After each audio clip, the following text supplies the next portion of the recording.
Alors attendez Marc, parce que j'ai une question à vous poser, Mmh. mais juste avant, c'est intéressant lorsque vous dites que le chaos n'est jamais souhaitable, parce que là on voit justement des députés qui appellent au chaos. Moi c'est ce qui m'interpelle, c'est-à-dire que quel est votre regard là-dessus? Des députés appellent au chaos en pensant effectivement que ça sera la solution salvatrice. Oui, mais là, ils appellent au chaos, on l'avait expliqué déjà, parce qu'ils n'ont pas ils ont pas la majorité, tout simplement.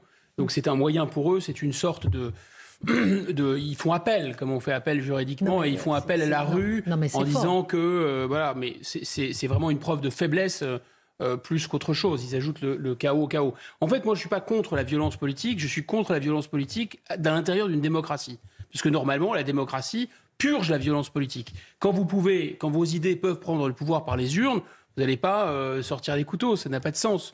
Et donc, je pense qu'il faut être contre le chaos. Maintenant, il y a des cas où la démocratie est face à une impasse. On l'a vu en 1958, quand les dirigeants n'ont plus la main, ne savent plus quoi faire et ne règlent pas les problèmes. Alors oui, il y a une espèce de chaos. D'ailleurs, c'est assez classique dans notre histoire. Depuis d'ailleurs l'installation de la République, il y a eu beaucoup de situations chaotiques, de crises, 1830, 1848, 1870, après la Seconde Guerre mondiale, la libération, puis ensuite il y a eu la crise de 1958 dont je parlais, la crise de 1968 et ainsi de suite. Donc je pense que c'est tout à fait français. Et le deuxième mécanisme, c'est un phénomène d'absentéisme. C'est-à-dire que quand vous avez la moitié du peuple qui reste sur son Aventin, qui se replie sur son quant à soi, dans son égoïsme, qui ne vote plus, alors vous avez des gens qui dirigent au nom de 15%, au nom de 20% du corps électoral.